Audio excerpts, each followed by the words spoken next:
नमस्कार, सभी का स्वागत है chemistry by Ramniwas Soiwal sir YouTube channel पर। हम अध्ययन कर रहे थे 12th साइंस की रसायन विज्ञान के चैप्टर नंबर 6 का, यानी तत्वों के निष्कर्षण के सिद्धांत एवं प्रक्रम। इस चैप्टर की हमारी 7 क्लास से कंप्लीट हो गई थी, यानी अपन कह सकते हैं 7 पार्ट कंप्लीट हो चुके थे। आज हमारा इस चैप्टर का पार्ट नंबर रहेगा 8। हम अध्ययन कर रहे थे धातु क्रम के विभिन्न चरणों का, और हमारे धातु क्रम के 2 चरण कंप्लीट हो चुके थे। पहला चरण धातु अयस्क का चूर्णीकरण और दूसरा चरण था हमारा अयस्क का सांद्रण। ये 2 चरण हमारे कंप्लीट हो गए थे। अयस्क के सांद्रण में हमने 4 विधियां पढ़ी थी डिटेल से। पहली विधि थी हमारी गुरुत्वीय पृथक्करण विधि, दूसरी विधि थी हमारी चुंबकीय पृथक्करण विधि, तीसरी विधि थी हमारी झाग पलवन विधि या फेन पलवन विधि, और चौथी हमारी थी निक्षालन यानी लिचिंग, जिसको हम रासायनिक पृथक्करण विधि भी कहते हैं। और उस विधि में हमने 2 एग्जाम्पल लिए थे। एक तो लिया था बॉक्साइट अयस्क से एल्यूमिना का निक्षालन, और एक हमने लिया था चांदी व सोने के अयस्क का निक्षालन। बॉक्साइट अयस्क से एल्यूमिना के निक्षालन की हमने 3 विधियां पढ़ी थी, बेयर की विधि, हॉल की विधि और सरपेक की विधि। फिर हमने चांदी व सोने के अयस्क के निक्षालन की प्रक्रिया देखी। यानी अपन यूं कह सकते हैं कि धातु क्रम के हमारे 2 चरण कंप्लीट हो चुके थे, और आज हमारा धातु क्रम का तीसरा चरण है सांद्रित अयस्कों से धातु का निष्कर्षण। तो लगातार आप मेरे साथ अंत तक बने रहिए। तीसरा चरण हम स्टार्ट करने जा रहे हैं धातु क्रम का। देखो, सांद्रित अयस्क से धातु का निष्कर्षण किस प्रकार से करते हैं। सबसे पहले तो हम यूं कह सकते हैं कि सांद्रित अयस्क से मुक्त अवस्था में अशोधित धातु प्राप्त करने की जो प्रक्रिया है उसे ही हम निष्कर्षण कहते हैं। यानी हम निष्कर्षण को किस प्रकार से परिभाषित कर सकते हैं। देखो, हम कह सकते हैं सांद्रित अयस्क से, क्या कहेंगे, सांद्रित अयस्क से मुक्त अवस्था में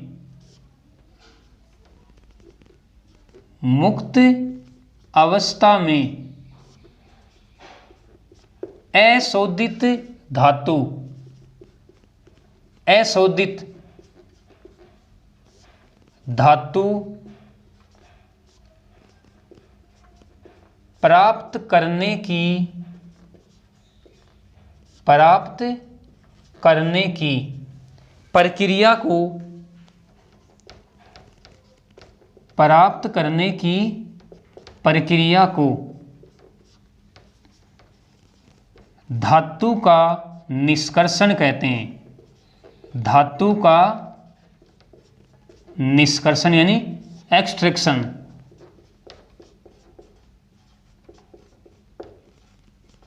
धातु का निष्कर्षण कहते हैं। देखो, हमने क्या कहा, हमने कहा कि सांद्रित अयस्क से मुक्त अवस्था में अशोधित क्यों कहा, क्योंकि इसका जो शुद्धिकरण है वो अंतिम चरण में करेंगे। तो अशोधित धातु प्राप्त करने की प्रक्रिया को धातु का निष्कर्षण कहते हैं। और धातु का निष्कर्षण निम्न 2 चरणों में संपन्न होता है। यानी अपन कह सकते हैं कि यह प्रक्रिया निम्न 2 चरणों में संपन्न होती है, या ऐसे कह सकते हैं कि धातु का निष्कर्षण निम्न 2 चरणों में होता है। क्या कहेंगे हम कहेंगे यह प्रक्रिया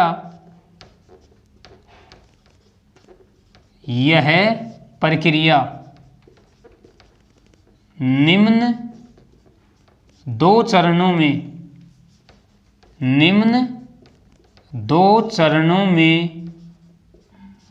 संपन्न होती है। निम्न 2 चरणों में संपन्न होती है। देखो, 2 चरण कौन से हैं, दोनों चरणों को मैं लिख रहा हूं। पहला चरण है सांद्रित अयस्क को क्या कहेंगे, सांद्रित अयस्क को धातु ऑक्साइड में परिवर्तित करना, सांद्रित अयस्क को धातु ऑक्साइड में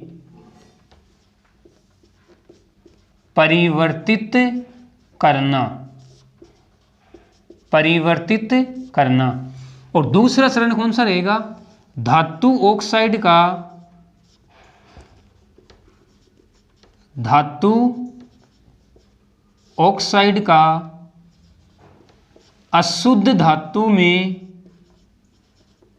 अशुद्ध धातु में अपचयन। ये दो चरण हैं धातु निष्कर्षण के। पहला चरण रहेगा सांद्रित अयस्क को धातु ऑक्साइड में परिवर्तित करना और दूसरा है धातु ऑक्साइड का अशुद्ध धातु में अपचयन। अब हम पहले चरण की बात करेंगे, यानी हमारा पहला चरण है सांद्रित अयस्क को धातु ऑक्साइड, धातु ऑक्साइड में परिवर्तित करना, में परिवर्तित करना। अब देखो, सांद्रित अयस्क को धातु ऑक्साइड में परिवर्तित करने के लिए दो विधियां काम में ली जाती हैं। यानी अपन कह सकते हैं सांद्रित अयस्क को, सांद्रित अयस्क को धातु ऑक्साइड में परिवर्तित करने के लिए, में परिवर्तित करने के लिए, में परिवर्तित करने के लिए निम्न दो विधियां काम में ली जाती हैं। निम्न दो विधियां काम में ली जाती हैं। निम्न दो विधियां काम में ली जाती हैं और दोनों विधियों के मैं नाम लिख रहा हूं। देखो, पहली विधि है निस्तापन, यानी इसको कहते हैं कैल्सिनेशन, कैल्सिनेशन। और सेकंड है भर्जन और इसे कहते हैं रोस्टिंग। क्या कहते हैं? रोस्टिंग। अब देखो, अब आपके माइंड में ये चीज सेट हो जानी चाहिए। हम पढ़ रहे हैं धातु क्रम का तीसरा चरण, यानी सांद्रित अयस्क से धातु का निष्कर्षण। हमने क्या कहा कि सांद्रित अयस्क से मुक्त अवस्था में अशोधित धातु प्राप्त करने की प्रक्रिया को धातु का निष्कर्षण कहते हैं। और यह प्रक्रिया निम्न दो चरणों में संपन्न होती है।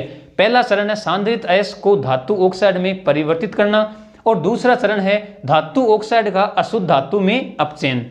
हम पहले प्रथम चरण का अध्ययन करेंगे, यानी सांद्रित अयस्क को धातु ऑक्साइड में परिवर्तित करना। सांद्रित अयस्क को धातु ऑक्साइड में परिवर्तित करने के लिए निम्न दो विधियां काम में ली जाती हैं। पहली निस्तापन यानी कैल्सिनेशन, सेकंड भर्जन यानी रोस्टिंग। यानी इस आज के पार्ट में हम अध्ययन करेंगे इन दो विधियों का, निस्तापन और भर्जन का। तो अब हम पहले अध्ययन करेंगे निस्तापन का, तो बने रहिए आप लगातार। हम पहले निस्तापन का अध्ययन करेंगे। निस्तापन विधि का इंपॉर्टेंट विधि है भाई। निस्तापन और भर्जन दोनों इंपॉर्टेंट विधियां हैं। पहले हम निस्तापन का अध्ययन करेंगे डिटेल से और फिर हम भर्जन का डिटेल से अध्ययन करेंगे।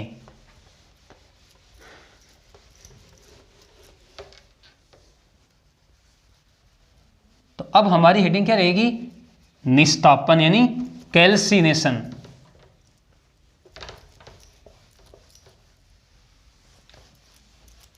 तो बने रहिए आप लगातार। बहुत ही इंपॉर्टेंट टॉपिक हम पढ़ने जा रहे हैं, निस्तापन। तो अब हमारी हेडिंग क्या रहेगी? निस्तापन। पहली विधि है सांद्रित अयस्क को धातु ऑक्साइड में परिवर्तित करने की। निस्तापन, यानी इसे हम कहते हैं कैल्सिनेशन।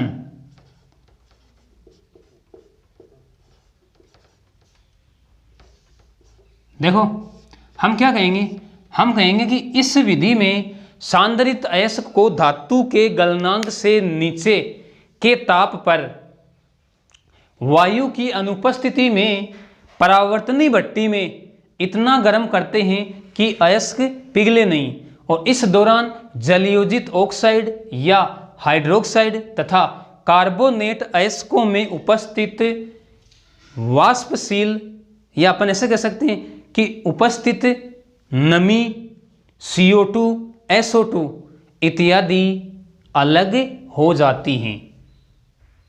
इस प्रक्रिया को हम निस्तापन कहते हैं। क्या कहा मैंने, हम कह सकते हैं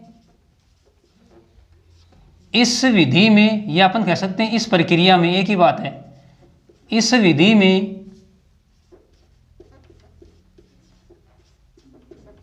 सांद्रित अयस्क को, समझना ध्यान से, सांद्रित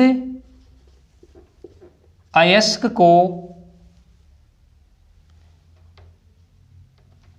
धातु के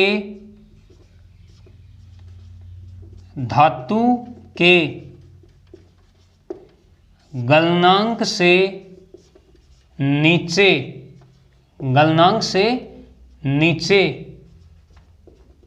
के ताप पर, धातु के गलनांक से नीचे के ताप पर वायु की अनुपस्थिति, इंपॉर्टेंट है, वायु की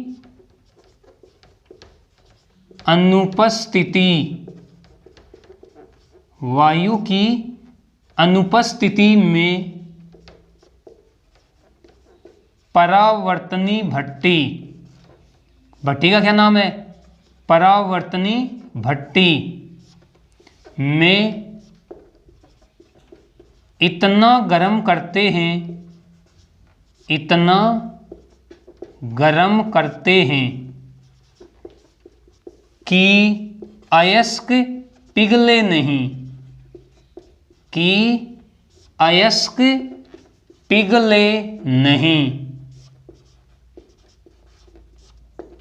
और इसके दौरान क्या होगा, यानी हम कह सकते हैं इसके दौरान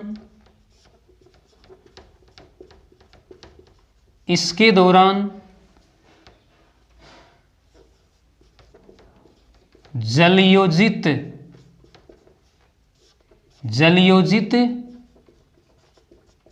ऑक्साइड, हाइड्रोक्साइड,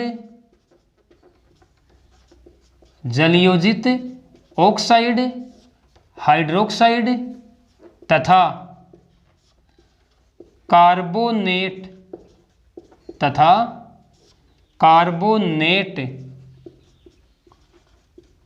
अयस्कों में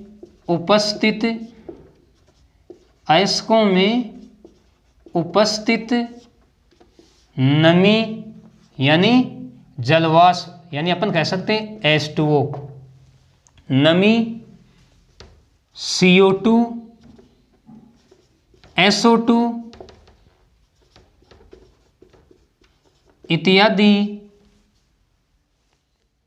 इत्यादि अशुद्धियां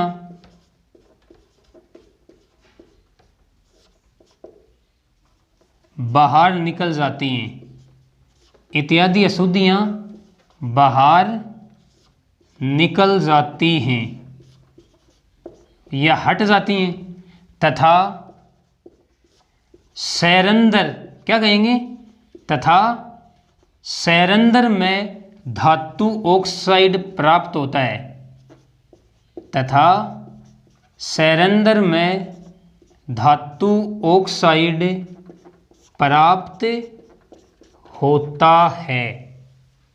सैरंध्र में धातु ऑक्साइड प्राप्त होता है। तो देखो निस्तापन में क्या होता है, मैंने आपको क्या बताया कि इस विधि में सांद्रित अयस्क को धातु के गलनांक से नीचे के ताप पर इसको आप ध्यान में रखोगे, वायु की अनुपस्थिति में परावर्तनी भट्टी में, कौन सी भट्टी में? परावर्तनी भट्टी में इतना गर्म करते हैं कि अयस्क पिघले नहीं, यानी अयस्क पिघलना नहीं चाहिए। और इस दौरान क्या होगा कि इसके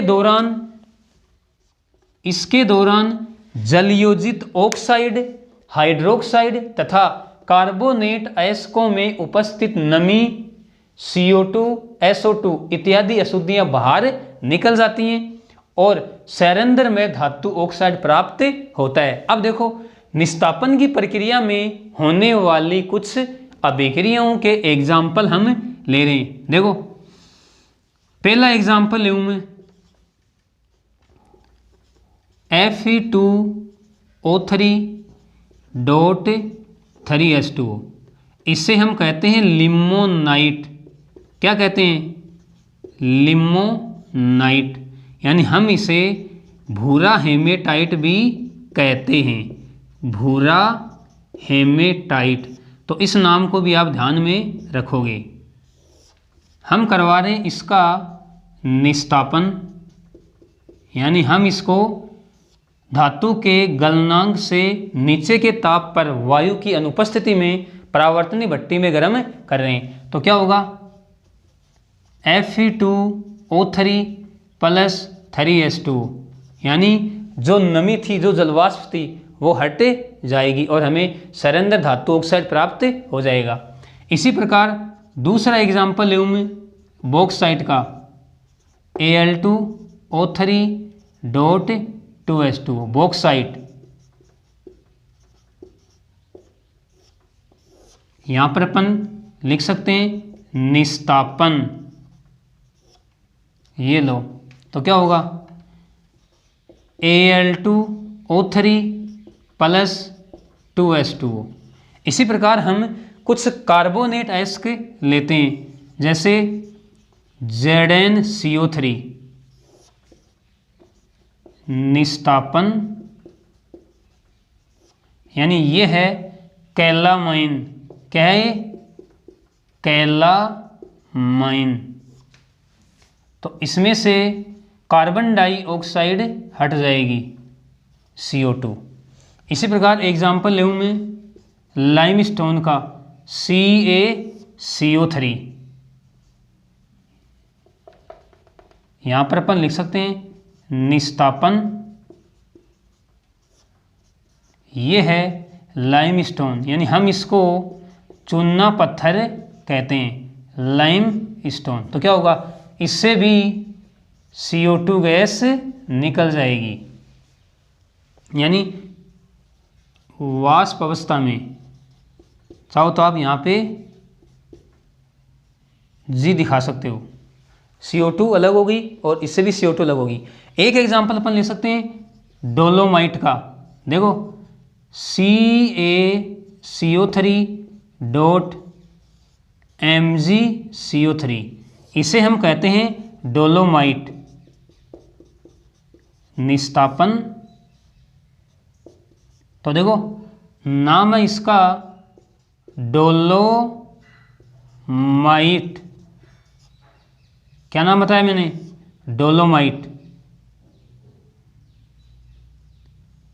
इसका जब निस्तापन करवाएंगे तो देखो, एक CO2 यहां से निकलेगी, एक CO2 यहां से निकलेगी, यानी एक तो बनेगा CaO प्लस एक बनेगा MgO और साथ में 2CO2।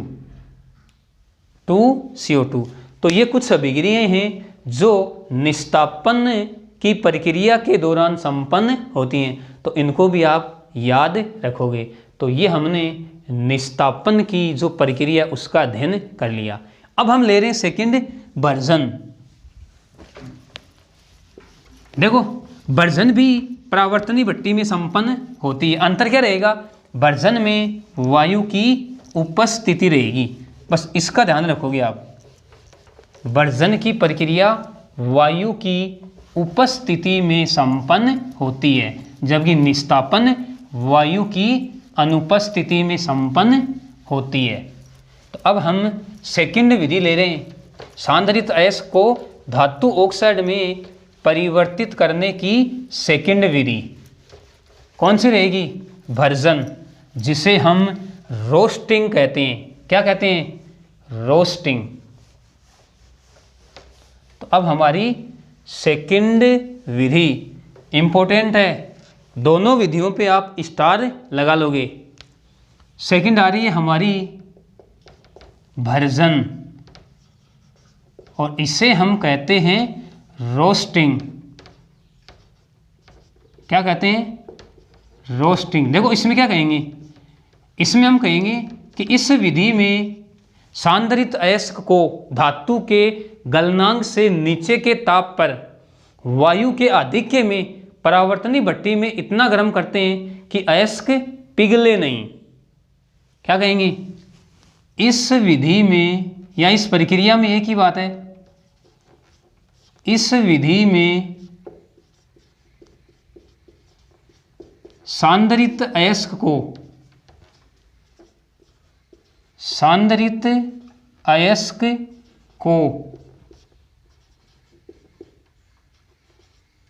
धातु के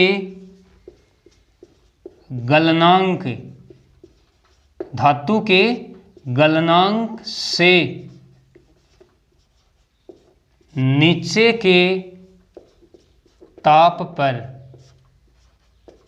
के ताप पर वायु के आधिक्य में, या कहेंगे वायु की उपस्थिति में, वायु के आधिक्य में परावर्तनी भट्टी में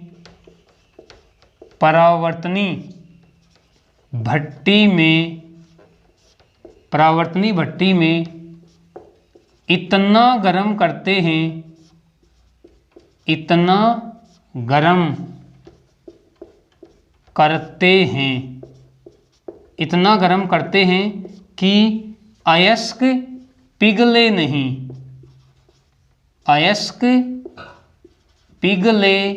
नहीं। देखो क्या कहा हमने कहा कि इस विधि में सांद्रित अयस्क को धातु के गलनांक से नीचे के ताप पर वायु के आधिक्य में, बस ये बात आपको ध्यान में रखनी है कि निस्तापन में तो वायु की अनुपस्थिति और भर्जन में वायु की उपस्थिति, तो वायु के आधिक्य में परावर्तनी भट्टी में इतना गर्म करते हैं कि अयस्क पिघले नहीं। अब देखो भर्जन की प्रक्रिया में कौन कौन से परिवर्तन होते हैं, या अपन कह सकते हैं कौन कौन सी अभिक्रियाएं होती हैं। तो हम एग्जाम्पल ले रहे हैं, पहला एग्जाम्पल ले रहा हूं मैं, यानी अपन कह सकते हैं कि भर्जन की क्रिया में धातु अयस्क में उपस्थित जो अधातुओं की वाष्पशील अशुद्धियां हैं वो अपने ऑक्साइडों में परिवर्तित हो जाती हैं। जैसे अपन कह सकते हैं फॉस्फोरस, सल्फर, आर्सेनिक इत्यादि अधातुओं की अशुद्धियां अपने ऑक्साइडों में परिवर्तित हो जाती हैं। जैसे एग्जाम्पल ले अपन, पहले बात करूं मैं P4 + 5O2 और यहाँ पे अपन लिख सकते हैं भर्जन, यानी हम गर्म कर रहे हैं परावर्तनी भट्टी में वायु की उपस्थिति में धातु के गलनांक से नीचे के ताप पर। तो देखो क्या बनेगा यहाँ पे बन जाएगा P2O5, 2P2O5। भाई अधातु की अशुद्धि थी और ये अशुद्धि अपने धातु ऑक्साइड में परिवर्तित हो गई। इसी प्रकार एग्जाम्पल ले अपन सल्फर का, क्या लिखेंगे यहाँ लिख दे भर्जन, यानी गर्म कर रहे हैं इसको परावर्तनी भट्टी में वायु की उपस्थिति में धातु के गलनांक से नीचे के ताप पर, तो क्या बन जाएगी SO2। इसी प्रकार मैं लेऊं 4AS आर्सेनिक है प्लस 3O2, यहाँ लिख दूं मैं भर्जन, तो AS2O3 यानी 2AS2O3 ये हमने पहला एग्जाम्पल लिया अधातुओं की अशुद्धि का। दूसरा एग्जाम्पल ले सकते हैं अपन, क्या कहेंगे कि धातु सल्फाइड धातु ऑक्साइडों में परिवर्तित हो जाते हैं। क्या कहेंगे, धातु सल्फाइड धातु ऑक्साइड में परिवर्तित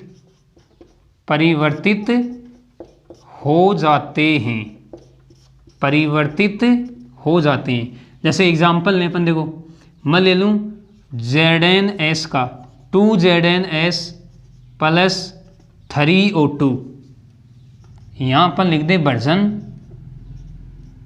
देखो ये धातु का सल्फाइड है, अब ये चेंज हो जाएगा 2ZnO और साथ में अपन कह सकते हैं 2SO2।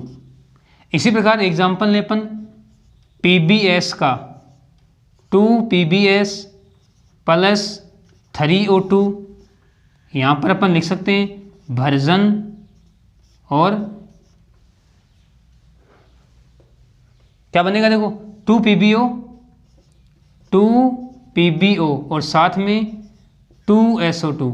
इसी प्रकार अपन ले सकते हैं Cu2S का, यानी 2Cu2S प्लस 3O2। अब देखो यहाँ पे क्या बनेगा, यहाँ पे बनेगा 2Cu2O और वही क्या 2SO2। अब देखो यहाँ पर आप एक बात ध्यान में रखोगे कि यदि हमारे पास कॉपर पाइराइट अयस्क है, कौन सा अयस्क, कॉपर पाइराइट अयस्क है, तो हमें थोड़ी सी मात्रा में सिलिका मिलानी पड़ती है। यानी अपन यूँ कह सकते हैं कि कॉपर पाइराइट अयस्क होने पर उसमें थोड़ी सी मात्रा में सिलिका मिलाया जाता है, जिससे आयरन सिलिकेट धातु मल के रूप में अलग हो जाता है तथा शेष मिश्रण कॉपर मैट कहलाता है। तो हम इसको भी समझेंगे। देखो इनको मैं हटा रहा हूँ, एक बार इनको मैं हटा रहा हूँ। यानी अपन क्या कहेंगे, अपन कहेंगे कि यदि कॉपर पाइराइट अयस्क है तो उसमें थोड़ी सी मात्रा में सिलिका मिलाते हैं, जिससे आयरन सिलिकेट धातु मल के रूप में पृथक हो जाता है या अलग हो जाता है। तो इस बात को ना आप स्टार लगा के लिख लो। क्या कहेंगे, स्टार लगा के लिखो आप। यदि कॉपर पाइराइट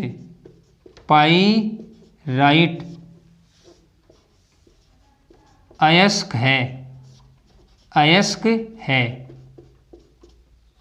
तो उसमें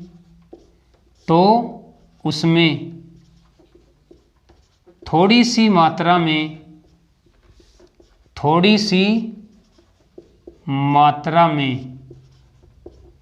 सिलिका मिलाते हैं। थोड़ी सी मात्रा में सिलिका यानी SiO2 सिलिका मिलाते हैं, जिससे आयरन सिलिकेट, क्या कहेंगे, जिससे आयरन सिलिकेट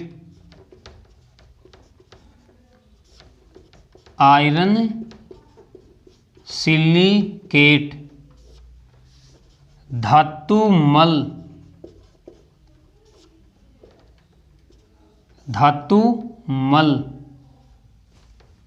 के रूप में अलग हो जाता है,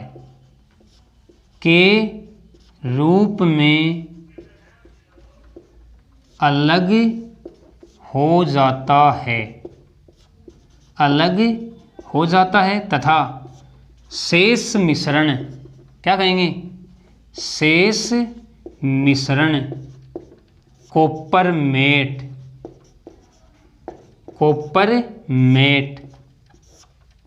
शेष मिश्रण कॉपर मेट कहलाता है। देखो हम पहले हम अभिक्रिया की बात कर लेते हैं। देखो CuFeS2 ये तो है हमारा कॉपर पाइराइट, कॉपर पाइराइट। यानी क्या बनेगा, देखो हमारे पास बनेगा 2Cu2S प्लस 2Fe और साथ में SO2। ये कॉपर पाइराइट आयस का इसकी अभिक्रिया हो रही है O2 के साथ, तो क्या बना Cu2S plus 2Fe plus SO2। अब क्या होगा, अब देखो ये जो 2Fe है इसकी अभिक्रिया होगी वापस ऑक्सीजन के साथ, तो क्या बनेगा, देखो यहाँ पे बनेगा 2FeO और साथ में 2SO2। नेक्स्ट क्या होगी, नेक्स्ट अभिक्रिया होगी 2Cu2S प्लस 3O2, तो क्या बन जाएगा हमारे पास 2Cu2O और प्लस 2SO2। अब देखो क्या होगा, अब हम कह सकते हैं कि ये जो FeS है इसकी अभिक्रिया होगी Cu2O के साथ, तो हमारे पास क्या बन जाएगा FeO और साथ में Cu2S। और अब इस FeO की अभिक्रिया SiO2 के साथ होगी, तो हमारे पास क्या बन जाएगा FeSiO3। यानी ये है आयरन सिलिकेट। क्या है, आयरन सिलिकेट। अरे इसी को तो क्या कहते हैं, धातु मल। यानी हम इसी को क्या कहते हैं, धातु मल। तो इसको भी आप ध्यान में रखोगे। अब देखो एक नाम आया कॉपरमेट।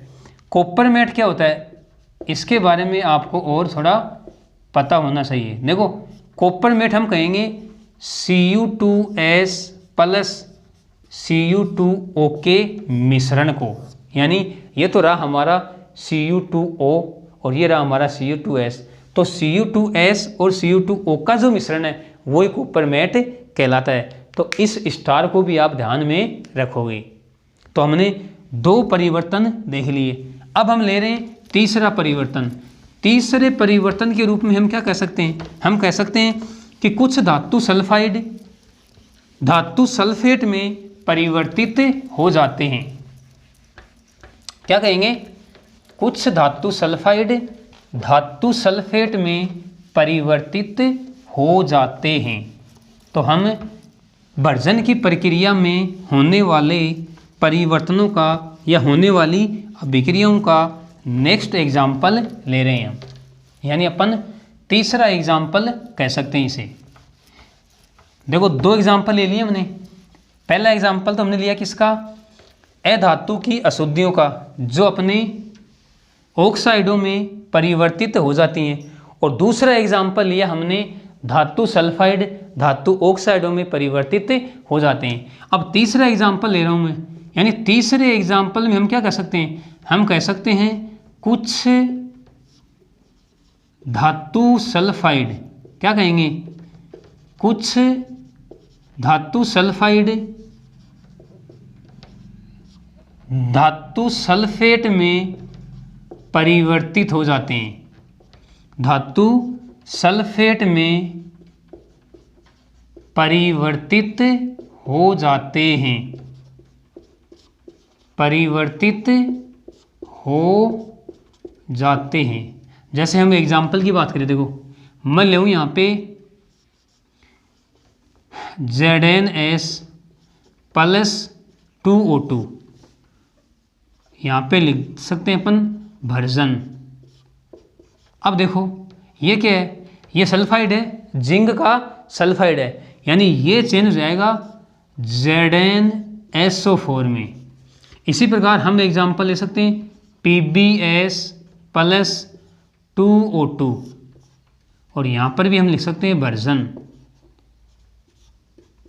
यानी ये चेंज हो जाएगा PbSO4 SO4 में, यानी ये दोनों सल्फाइड हैं और यहाँ पे चेंज हो गए सल्फेट में। और यही कहा मैंने कि कुछ धातु सल्फाइड धातु सल्फेट में परिवर्तित हो जाते हैं। अगला एग्जाम्पल ले अपन, अगले एग्जाम्पल में हम कह सकते हैं कुछ धातु सल्फाइड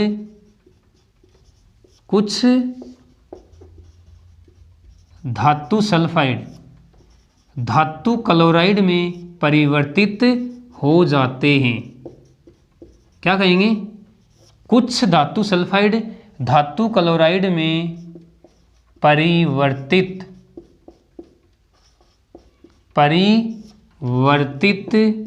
हो जाते हैं। जैसे एग्जाम्पल लें अपन Ag2S का, इसकी अभिक्रिया हो जाए 2NaCl के साथ, 2NaCl के साथ, तो देखो क्या बनेगा 2AgCl और साथ में Na2S। अब देखो ये जो धातु का क्लोराइड बना है ये मरकरी के साथ अभिक्रिया करेगा। किसके साथ? मरकरी के साथ। मरकरी के साथ अभिक्रिया होगी तो देखो यानी अपन यहाँ पे ले सकते हैं 2Hg, तो देखो एक तो बन जाएगा AgHg और साथ में HgCl। इसको बोलते हैं हम सिल्वर अम्लगम। क्या बोलते हैं? सिल्वर अम्लगम। तो इस प्रकार कुछ धातु सल्फाइड धातु क्लोराइड में परिवर्तित हो जाते हैं और यह धातु क्लोराइड मरकरी के साथ अभिक्रिया करके अम्लगम का निर्माण कर लेता है, यानी AgHg सिल्वर अम्लगम। अब देखो इसके अलावा जो कार्बनिक अशुद्धियाँ होती हैं, क्या कहेंगे हम? कार्बनिक अशुद्धियाँ, यानी सांद्रित अयस्क में उपस्थित कार्बनिक अशुद्धियाँ, ये अपन कह सकते हैं कि जब हम परावर्तनी भट्टी में अयस्क को गर्म करते हैं या जलाते हैं उसके दौरान कार्बनिक अशुद्धियाँ नष्ट हो जाती हैं। तो ये हमारी भर्जन की प्रक्रिया थी। हमने निस्तापन देख लिया, भर्जन देख लिया, दोनों प्रक्रियाएं परावर्तनी भट्टी में संपन्न हो रही हैं। तो अब हम परावर्तनी भट्टी का नामांकित चित्र देखते हैं कि परावर्तनी भट्टी की संरचना किस प्रकार होती है, परावर्तनी भट्टी में अयस्क को कहाँ पर जलाया जाता है। तो अब हमारी हेडिंग क्या रहेगी? परावर्तनी भट्टी का नामांकित चित्र।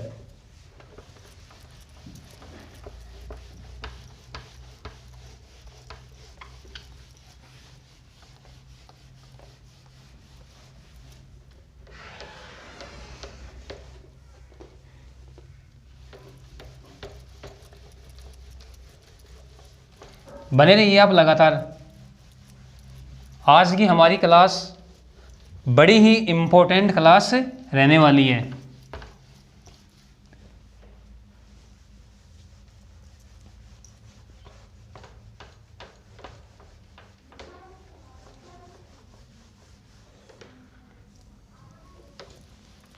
यानी अब हमारी हेडिंग क्या रहेगी? परावर्तनी भट्टी का नामांकित चित्र। देखते हैं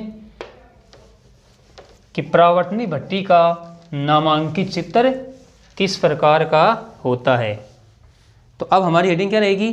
परावर्तनी भट्टी।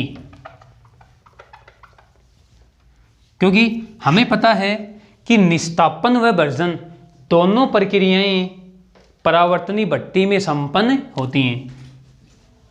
तो देखो अब हमारी हेडिंग क्या रहेगी? परावर्तनी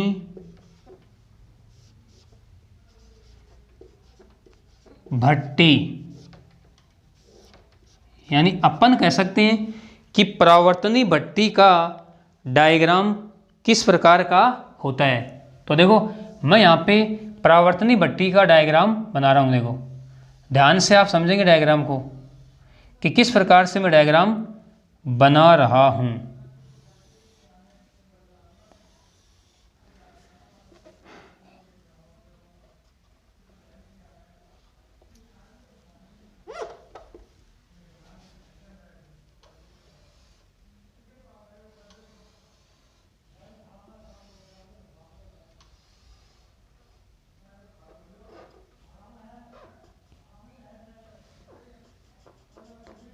ध्यान से आप देखते चले जाएंगे।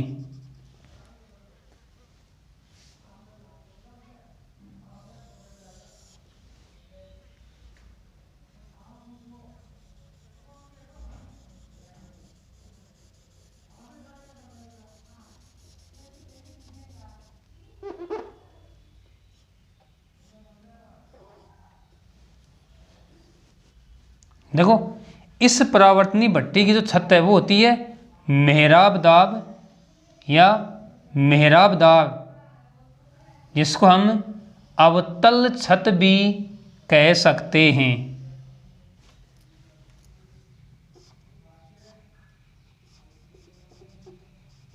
मेहराबदार।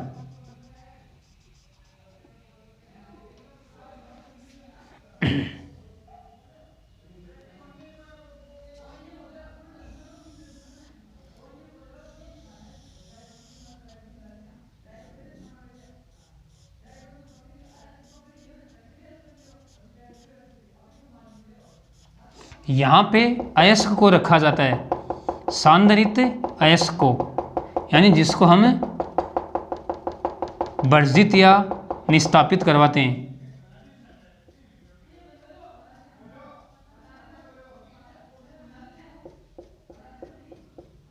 यानी हम इसको कहते हैं चूल्हा। क्या कहते हैं? चूल्हा। और ये क्या है? ये है सांदरित अयस्क। सांदरित अयस्क। यहां पे देखो, यहां पे आग जलाई जाती है और नीचे राख बच जाती है। यानी ये लो, ये यहां पे आग है,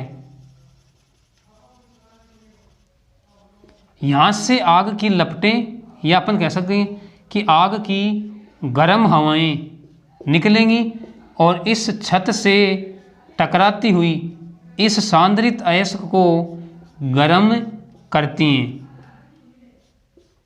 और गर्म करके यहाँ से ये गर्म हवाएं निकल जाती हैं। यानी इसे हम निकास मार्ग कहते हैं। क्या कहते हैं? निकास मार्ग। यानी ये है निकास मार्ग। निकास मार्ग। ये है मेहराब। क्या कहेंगे? मेहराबदार। मेहराबदार छत, या हम इसे कहेंगे अवतल छत। अवतल छत। ये लो, ये है वायु द्वार। वायु द्वार। ये है अग्नि और ये है राख। ये हमारा सांद्रित अयस्क हो गया, ये चूल्हा हो गया। यानी ये डायग्राम है हमारा परावर्तनी भट्टी का। परावर्तनी भट्टी। और इसी परावर्तनी भट्टी में निस्तापन या भर्जन दोनों अभिक्रियाएं संपन्न होती हैं। तो वापस से मैं आपको समझा रहा हूँ। ये है चूल्हा, यहाँ पर हम सांद्रित अयस्क को रखते हैं, यहाँ पर हम इस स्थान पर आग जलाते हैं। देखो अयस्क यहाँ पे है और आग हम यहाँ पे जला रहे हैं। यानी हम डायरेक्ट अयस्क को हम गर्म नहीं करेंगे। क्यों? क्योंकि अयस्क पिघलना नहीं चाहिए। धातु के गलनांक से नीचे के ताप पर हम इसको इन गर्म हवाओं के द्वारा गर्म करते हैं। तो यहाँ से यहाँ पर हम आग जलाएंगे तो यहाँ से क्या निकलेंगी? यहाँ से गर्म हवाएं निकलेंगी। ये गर्म हवाएं इस छत से टकराकर और इस सांद्रित अयस्क को ये गर्म करके और इधर से निकल जाती हैं। ये आग है, यहाँ पे राख है, ये इसका निकास मार्ग है और ये इसकी छत है, जिसको हमने क्या कहा? मेहराबदार छत या अवतल छत। अब देखो, यदि भट्टी में निस्तापन की प्रक्रिया हो रही है तो इस द्वार को बंद कर देते हैं। और यदि भट्टी में, यानी अपन कहते हैं यदि परावर्तनीय भट्टी में भर्जन की क्रिया हो रही है तो इसका जो द्वार है वो खुला छोड़ देते हैं, यानी वायु का प्रवाह होने देते हैं। तो ये डायग्राम हो गया परावर्तनीय भट्टी का। इसको आप 1-2 बार बनाने का प्रयास करेंगे ताकि आपको अच्छी तरीके से याद हो जाएगा। अब देखो, अब हम अंत में निस्तापन व भर्जन का तुलनात्मक अध्ययन भी कर लेते हैं। यानी कई बार क्वेश्चन पूछा जाता है कि निस्तापन व भर्जन में अंतर लिखिए, निस्तापन व भर्जन में अंतर। तो हम अब निस्तापन व भर्जन का तुलनात्मक अध्ययन कर रहे हैं। तुलनात्मक अध्ययन यानी अपन कह सकते हैं कि निस्तापन व भर्जन में कौन कौन से अंतर होते हैं। तो अब हम इनका अध्ययन करेंगे।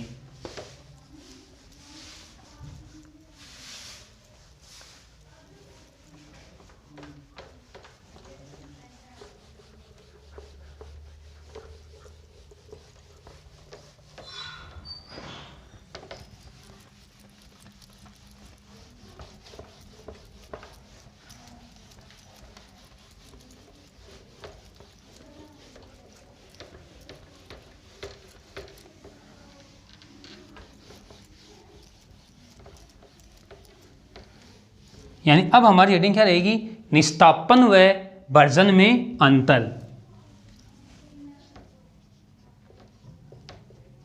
निस्तापन व भर्जन में अंतर। निस्तापन व भर्जन में अंतर। इधर तो मैं ले रहा हूं निस्तापन और इधर मैं ले रहा हूं भर्जन यानी रोस्टिंग। ये लो, हम दोनों का तुलनात्मक अध्ययन कर रहे हैं, यानी निस्तापन व भर्जन में हम अंतर देख रहे हैं। देखो, पहला अंतर अपन क्या कर सकते हैं, हम कह सकते हैं कि इसमें सांद्रित अयस्क को, इसमें सांद्रित अयस्क को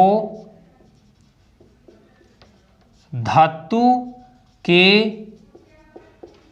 गलनांक, क्या कहेंगे, धातु के गलनांक से नीचे के ताप पर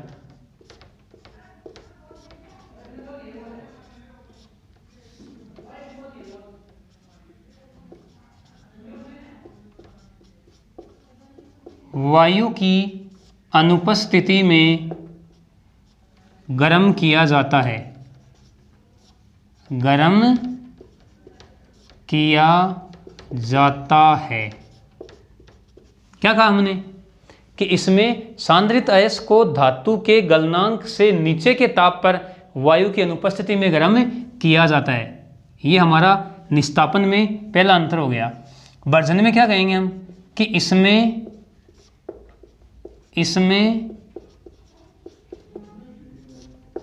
सांद्रित अयस्क को, इसमें सांद्रित अयस्क को धातु के गलनांक से नीचे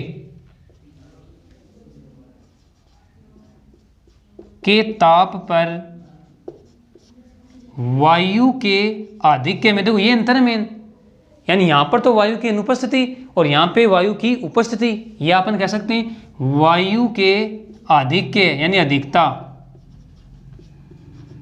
आधिक्य में गर्म किया जाता है। गर्म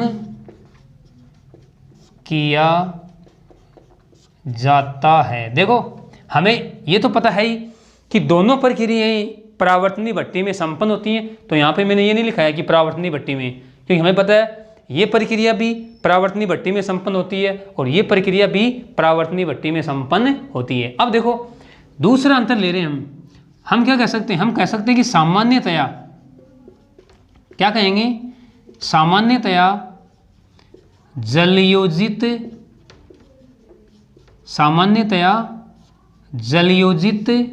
ऑक्साइड हाइड्रोक्साइड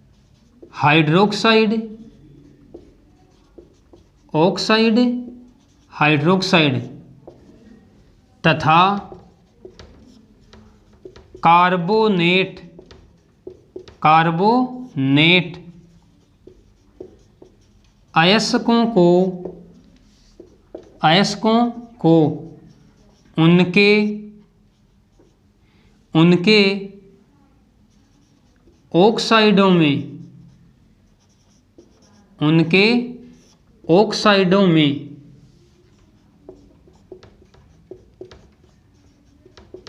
परिवर्तित करने के लिए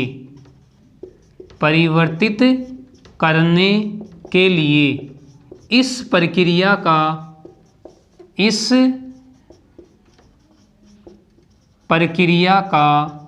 उपयोग किया जाता है।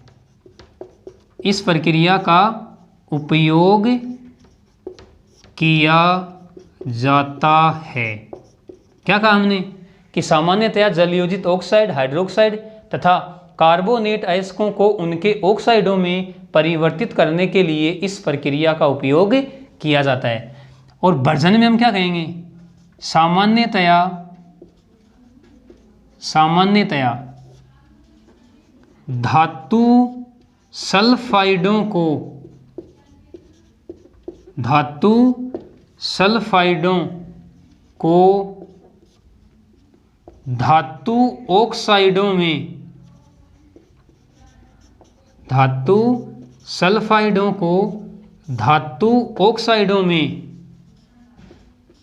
परिवर्तित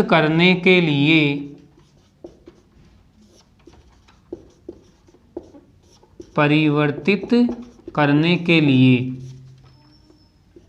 इस प्रक्रिया का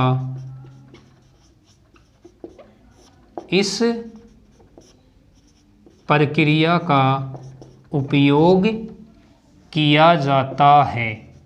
इस प्रक्रिया का उपयोग किया जाता है। क्या कहा हमने कि सामान्यतया धातु सल्फाइडों को धातु ऑक्साइडों में परिवर्तित करने के लिए इस प्रक्रिया का उपयोग किया जाता है।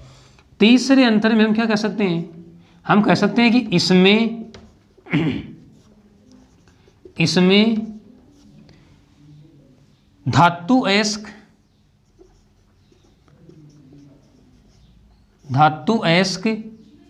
निर्जलीकृत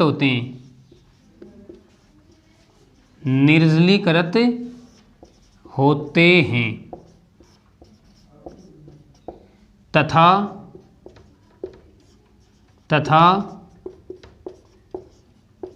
कार्बोनेट अयस्क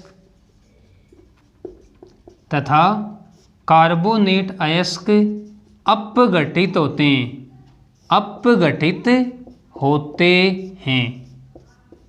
क्या कहा, धातु अयस्क, बात सीधी सी है कि जलयोजित ऑक्साइड और हाइड्रोक्साइड होंगे वो तो क्या होंगे, निर्जलीकृत, तथा कार्बोनेट अयस्क क्या होंगे, अपघटित। इसमें हम क्या कह सकते हैं कि इसमें धातु अयस्क ऑक्सीकृत होते हैं। क्या कहेंगे, इसमें धातु अयस्क ऑक्सीकृत होते हैं। और चौथे अंतर के रूप में हम एग्जाम्पल ले सकते हैं। देखो उदाहरण इसमें हम ले सकते हैं Fe2O3.3H2O। अरे लिमोनाइट है, अभी तो हमने एग्जाम्पल देखा था Fe2O3+3H2O। बॉक्साइट का एग्जाम्पल हम ले सकते हैं Al2O3.2H2O। क्या बनेगा, Al2O3+2H2O। अगर हम कार्बोनेट अयस्क लें ZnCO3 तो ये अपघटित हो जाएगा ZnO प्लस CO2। इसी प्रकार हम ले सकते हैं लाइमस्टोन CaCO3 तो CaO प्लस CO2। देखो ये दो तो क्या है, जल योजित धातु अयस्क, तो ये तो क्या हो रहे हैं, निर्जलीकृत, और ये दो क्या हैं, कार्बोनेट अयस्क, ये हो रहे हैं अपघटित। तो ये कहा हमने कि इसमें धातु अयस्क निर्जलीकृत होते हैं तथा कार्बोनेट अयस्क अपघटित होते हैं। और इसमें हम एग्जाम्पल ले सकते हैं, देखो ZnS प्लस 3O2 तो 2ZnO प्लस 2SO2। और एग्जाम्पल ले सकते अपन PbS 2PbS प्लस 3O2 यानी 2PbO plus 2SO2 2Cu2S plus 3O2 और यहाँ पे 2Cu2O प्लस 2SO2। देखो ये कहा हमने कि इसमें धातु अयस्क ऑक्सीकृत होते हैं। तो ये एग्जाम्पल हो गए वर्जन के और ये एग्जाम्पल हो गए निस्तापन के। तो क्वेश्चन डायरेक्ट पूछा जाता है कि वर्जन व निस्तापन में अंतर लिखिए, यानी निस्तापन व वर्जन में अंतर लिखिए। तो मैंने आपको दोनों को अलग अलग तुलनात्मक रूप से भी इनका अध्ययन करवा दिए है, यानी इनमें जो अंतर है वो भी मैंने आपको बता दिए हैं। देखो निस्तापन में हमने क्या कहा कि इसमें सांद्रित अयस्क को धातु के गलनांक से नीचे के ताप पर वायु की अनुपस्थिति में गर्म करते हैं। वर्जन में क्या कहा कि इसमें सांद्रित अयस्क को धातु के गलनांक से नीचे के ताप पर वायु के आधिक्य में। ये है, ये मेन बात आपके माइंड में सेट हो जानी चाहिए। फिर क्या कहा निस्तापन में, सामान्यतया जलयोजित ऑक्साइड, हाइड्रोक्साइड तथा कार्बोनेट अयस्कों को उनके ऑक्साइडों में परिवर्तित करने के लिए इस प्रक्रिया का उपयोग किया जाता है। इसमें हमने क्या कहा कि सामान्यतया धातु सल्फाइडों को धातु ऑक्साइडों में, देख सकते हो ये सल्फाइड ही है और ऑक्साइड में परिवर्तित हो रहे हैं।